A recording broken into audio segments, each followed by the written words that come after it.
नमस्कार, पांचजन्य के डिजिटल मंच पर आप सभी का स्वागत है। देश अपनी स्वतंत्रता की 75वीं वर्षगांठ या कहिए आज़ादी का अमृत महोत्सव मना रहा है। तिरंगे के रंग में लिपटा हुआ ये देश, उसका उत्साह हम सब देख रहे हैं। मगर इसके साथ ही इस कहानी का एक और पहलू है, वो यादें जो बहुत टीसती हैं। आज हम बात करेंगे उसी दर्द की, उसी टीस की जो इस उत्साह के पीछे की कहानियां बयां करता है। जी हाँ, हम बात कर रहे हैं भारत के बंटवारे की। भारत की स्वतंत्रता को दो तरह से देखा जा सकता है। एक, वो जिस दिन भारत को ब्रिटिश राज से मुक्ति मिली। दूसरा, उससे चंद घंटे पहले, वो दिन जब इस महान राष्ट्र को अलग अलग हिस्सों में काट बांट दिया गया। जाहिर है तब ये उत्सव आंसुओं में डूबा था। वो आंसू जिनकी आज कोई बात नहीं करता, वो आंसू जिनका दर्द अचकन में गुलाब लगाए सिंहासन की ओर तेजी से कदम बढ़ाती हुई राजनीति ने कभी जाना नहीं। मैंने जो कहा है उसमें अतिरंजना बिल्कुल नहीं है। यही हुआ था, यही सच है। और सच्चाई ये भी है कि देश की स्वतंत्रता की लड़ाई कांग्रेस की स्थापना से भी पहले से चल रही थी और पूरा देश किसी न किसी मंच या आंदोलन के अंतर्गत था। इनके बिना भी स्वतंत्रता की अलग जगाने में शामिल था। जिन्हें इस बात पर आपत्ति हो, उन्हें एक प्रश्न खुद से पूछना चाहिए। यदि आज़ादी 1947 में नेहरू कांग्रेस ने दिलाई, तो इससे 90 वर्ष पहले झांसी की रानी क्या हवा से लड़ रही थी? कौन थे मंगल पांडे? कौन थे उनके दुश्मन? राष्ट्रीय भाव वाले नेताओं के कांग्रेस से जुड़ाव और स्वतंत्रता संग्राम में निस्वार्थ योगदान पर भी प्रश्न नहीं है।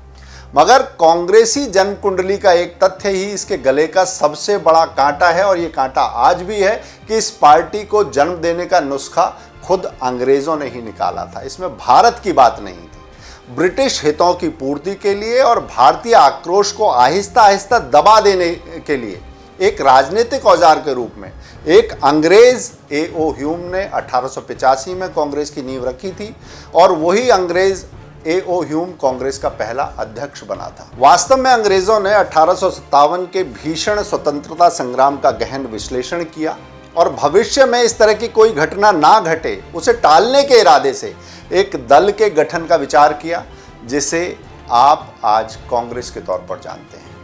कुछ कुनबा परस्त लोगों और कथित इतिहासकारों को विकिपीडिया में दर्ज इस पंक्ति से खासी तकलीफ हो सकती है कि भारत का बंटवारा जिन्ना और नेहरू के राजनीतिक लालच की वजह से हुआ, और इस तथ्य से भी कि पार्टी के प्रारंभिक अधिवेशनों में ब्रिटिश राज की जय जयकार और महारानी की लंबी उम्र की कामना के नारे लगाए जाते थे। किंतु ये तकलीफ उन लाखों लोगों के कष्ट का अंश मात्र भी नहीं है जो कांग्रेस की अगुवाई में लिए गए भारत विभाजन के निर्णय के कारण असहनीय दर्द, असहनीय पीड़ा से गुजरी, और जिन्हें अपने परिवार, समृद्धि, सम्मान सबको रौंदे जाने के बाद भारत आना पड़ा।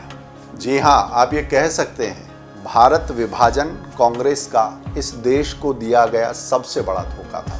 ये बात आज कोई क्यों नहीं करता, जबकि ये अकाट्य बात है, काटी नहीं जा सकती। अखंड भारत के कांग्रेसी वादे पर इस पूरे देश ने भरोसा किया था। पूरे पंजाब में मुस्लिम लीग को तब सरकार बनाने लायक बहुमत नहीं मिला था। सिंध में भी सिर्फ मुस्लिम लीग बड़ी पार्टी तो बनी, मगर सरकार बनाने लायक बहुमत उसे नहीं मिला था।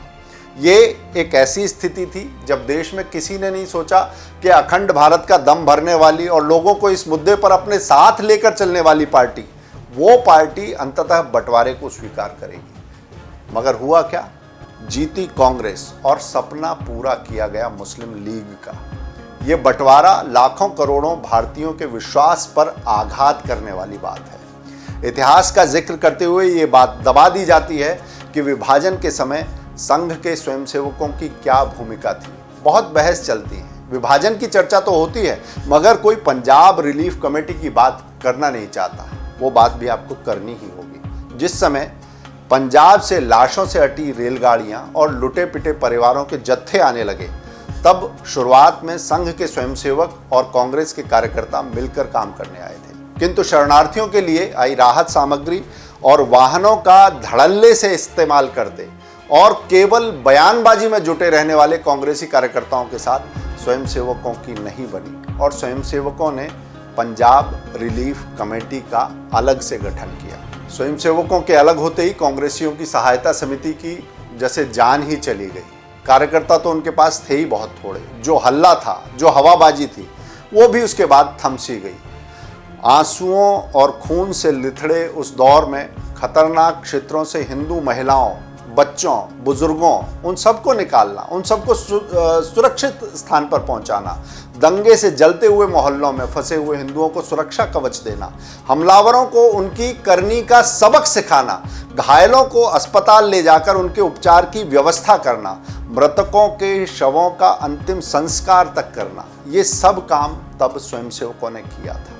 उस पूरे घटनाक्रम को विस्तार से जानने के लिए आप 2 पुस्तकें, ज्योति जला निज प्राण की और दूसरी ना फूल चढ़े ना दीप जले, ये दोनों पुस्तकें आप पढ़ सकते हैं। कुल जमा ये कहना होगा कि 15 अगस्त केवल छुट्टी का, खुशी और मौज मस्ती का दिन नहीं है। ये उन घटनाओं को याद करने का अवसर है जिसमें राजनीतिक विश्वासघात, इस देश के लाखों परिवारों को मिले हुए जख्म, अथाह दर्द और स्वयंसेवकों के लोक सेवा कार्यों की अनकही कहानियां आपस में गुत्थी हुई हैं। स्वतंत्रता दिवस पर पांचजन्य ने एक विशेषांक निकाला है। पांचजन्य ने अपने पाठकों के लिए विभाजन की त्रासदी अपनी आंखों से देखने, इसका संताप भुगतने वालों से 75 अनकही कहानियां जुटाई हैं। ऐसी कहानियां हजारों हैं, लेकिन विभाजन के समय संघ के स्वयंसेवकों के स्नेह, सहयोग और सुरक्षा प्रदान करने के ब्यौरों को भुक्तभोगियों के शब्दों में सामने रखता हुआ ये वो इतिहास है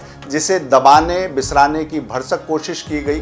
दरबारी इतिहासकार ये कोशिश करते रहे, जिन्हें न औपचारिक इतिहास लेखन में दर्ज किया गया और न ही पाठ्य पुस्तकों में इसे रत्ती भर भी जगह दी गई। इसलिए ये इस पूरे घटनाक्रम के ब्यौरों से रूबरू होना अपने आप में अनूठा अनुभव है। पांचजन्य ने इसी विषय पर 100 से अधिक ऐसे व्यक्तियों के वीडियो इंटरव्यू रिकॉर्ड किए जिन्होंने अपने सामने विभाजन के वो दर्दनाक दृश्य देखे या अपने आसपास परिजनों से सुने।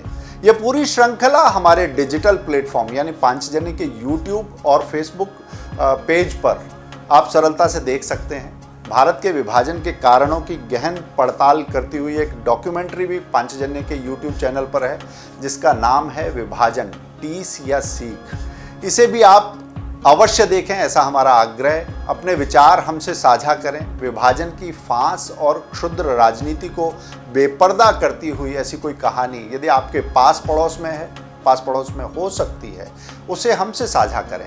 हम चुनिंदा कथा किरदारों को वेब पर स्थान देंगे। ईमेल आईडी आपकी स्क्रीन पर आप देख सकते हैं। अपने पाठकों तक सही, सच्ची, तथ्यात्मक जानकारी पहुंचाना पांचजन्य का संकल्प है। वैसे भी झूठी, अधूरी जानकारी और कुनबा राजनीति के पांव तले रौंदे गए इतिहास के बूते स्वतंत्रता दिवस सरीखे उत्सव की आत्मा तक पहुंचना संभव नहीं है। आइए स्वतंत्रता दिवस का उत्सव मनाएं, पूरे बरस मनाएं, मगर पूरी जानकारी के साथ मनाएं। जानकारी हमें मजबूत बनाती है और मजबूत लोग ही मजबूत देश बनाते हैं। आगे भी हमारी बात होती रहेगी।